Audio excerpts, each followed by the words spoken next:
This is Eagle Owl, and today we will be talking about Darius Slay and his criticism of the young DBs. Also, Trotter Jr., man, he's next up. And lastly, Shon Stephens, he wants snaps. But let's get straight into it. All right, so before we get straight into it, gotta give a shout out to my guy Patrick Johnson being number 1 on the Eagles as far as PFF grade. Then you had Ben Van Summeren, number 2, N'Kobe Dean, number 3, Tyron Jackson, number 4. You had Quinyon Mitchell, number 5. But this list does not mention the offensive line. So the 2 guys that really balled out to me and it showed in PFF was Matt Sharping. Yes, he balled out. Far as if you watch the all 22, far as the offensive line, he cooked. And there's another guy that's starting to get on my radar, and he's not going to start because he's behind Lane Johnson, but it's this Kinnard guy, Darian Kinnard, and he was like number 2 for us the offensive line. I think Sharpen got about a 90 grade, and Darian Kinnard was right behind him, but he's a good depth piece. He's really, really good. Now, it could have been, oh, they just going up against backups, sure. But as far as like these guys' roles, and especially if a guy goes down, I would say I'm confident that they can hold up just a bit. It's not going to be Lane Johnson level or the starters level, but they can hold up. Trevor Keegan, when he was holding down that left side, he did a really good job. We know Tyler Steen is good. He's going to be a solid backup for sure. It was some penalties, especially if you battling for a spot that just shouldn't have happened. But overall, Tyler Steen had a good day. Like the offensive line in general had a good day. That's what I'm saying. Unit to unit to unit, the offensive line is solid. Even if I go third unit and you seen that center on Darian McMahon that we drafted, he looked really good too. He looked good too. So it's offensive line, man. It's sharp. It's definitely sharp. But the Kennard guy is starting to get on my radar. I know he has some, some experience with other teams like the Chiefs and stuff like that, but he seemed good. Like, I won't say Lane Johnson replacement, but again, if Lane Johnson had to miss a couple games, I wouldn't be surprised if he's the next guy up, not, Steen. Now, for guard go down, I could see Steen coming in. But far as that right tackle, yeah, Kennard he's like that for sure. He's like that. All right, so let's talk about the topic. Darius Slay. Darius Slay has some things to say about the young DBs why, us fans and stuff was like congratulating what Quinyon Mitchell and Keely Ringo and stuff did in the game. Darius Slay with his expertise took a step back and looked at everything, and this is what Darius Slay had to say. Yeah, he dropped 1 2. I told him he dropping money and like what he got going on. Like I told all y'all boys, y'all tripping. Y'all dropping too much money out there today. Now come on, gotta get these plays. But they all played amazing today, man. They all you can see the sticky coverage, but the guys are making plays though. I agree with Darius Slay. I agree. It was too much quote unquote money left on the field because Quinyon got to catch that pick. Quinyon, because it's good. Trust me, it really is. But if Quinyon catch that pick, that drive turns into no points. Even though they just, kick the field goal, but what if they got a touchdown? Like stuff like that can determine games. Like you gotta catch those picks.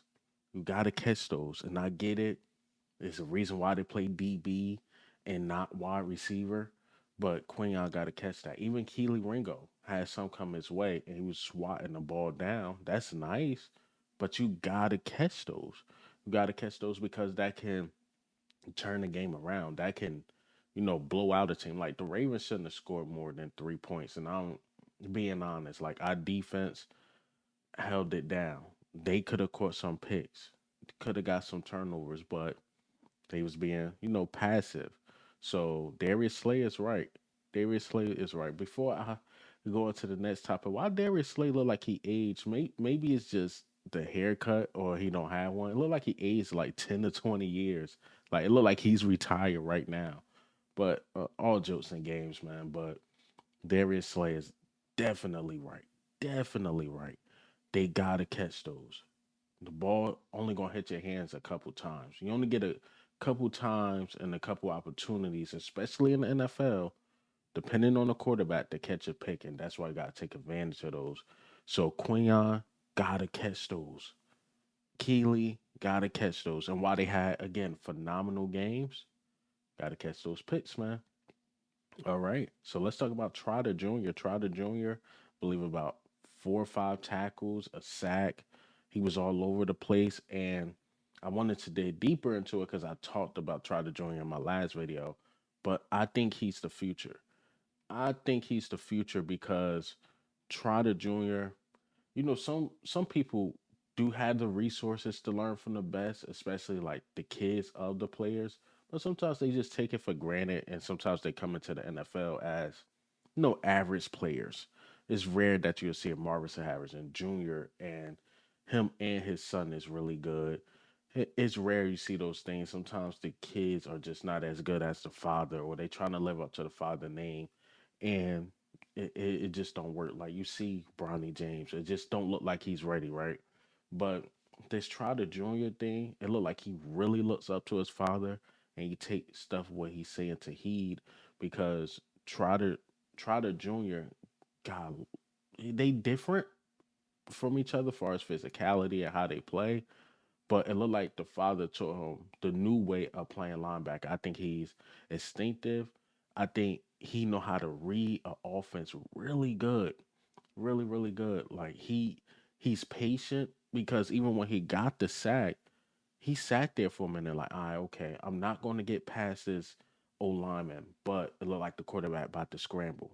He used the guard to block off the quarterback, and then he got off the guard and got the sack. He ain't bull rush or try to rush to get the quarterback. He was very patient, and I like that. I like that. He just know how to sniff out a play. Even the run plays he was sniffing out. Like I was reading it in camp, like, oh yeah, Trotter Jr. just made this play, or if Trotter Jr. didn't see that, it would have went this way. I think Trotter Jr. Man, I think a lot of people slept on him because of his size. I think if he was like a bigger linebacker like his father, he would have been like a second, third round pick. But I think his size is what really hurt him as far as getting drafted later. And it might benefit us because I don't see him being that size forever. I think he's going to get his weight up the following season. But man, Trotter Jr. is showing like he can possibly be a good linebacker in this league. For this game. Just the things that my dad taught me throughout the game, throughout the years, and like things I picked up along the way, learning from the vets, the coaches, throughout my career, coming up here to my career. Um, it really helps a lot. Out there, I felt like I was getting made a lot of good reads. I was able to play fast, make some plays for the defense. And I think he's going to get an opportunity to show during the regular season. But when he get that opportunity, I think he's going to be ready. I don't think he's going to be nervous or like, oh my God, like stuck. I think he's going to be ready. I believe he's going to be ready. But speaking of ready, let's talk about Shon Stephens. Shon Stephens, I didn't see him on the field. Unless I'm tripping, y'all seen him. I haven't seen him in the first, second, third, or fourth quarter. And he put some on his Instagram like, let me out my cage. Like he wanted to play. I was surprised. I heard really good things about Shon Stephens in training camp. It's not like he was bad. I don't know how they didn't squeeze him in there and let him get some play time. But hopefully we get a chance to see him play because he's one of the few cornerbacks that got turnovers and did his thing. And I want to see if he can really make a push, but he got to show what he can do in the preseason game in the real game. So let the man out his cage. Got to let him flourish, man, because I think he's a hidden gem. I think he's a gem for sure. But I got to see it. I got to see it. It was hard for me to see it during the open practice. But if we're going to see it, and if he's going to show it, you got to let him play. You gotta give him the same opportunities you gave Eli Ritz back at that time. And I get it, we deep at cornerback. You probably want to just see everything, but Shon Stephens is one of those guys we want to see. Cause I seen Tyler Hall, he missed the tackle, one that was right there, and oh man, it was bad. But Tyler Hall looked good. I slot cornerbacks in general look decent. But I wanted to see Shon Stephens, man. I wanted to see Shon Stephens, so hopefully we see him this next game. He want to be seen for sure. But that's all I got for you guys today. But hey, man, what do you think and how do you feel about the news today? Trotter Jr. He's a baller for sure. Shon Stephens wants to play. Coaching staff got to give him an opportunity. And how do we feel about Darius Slay criticizing the young DBs? I think he's absolutely right. But this is Eagle Al, man.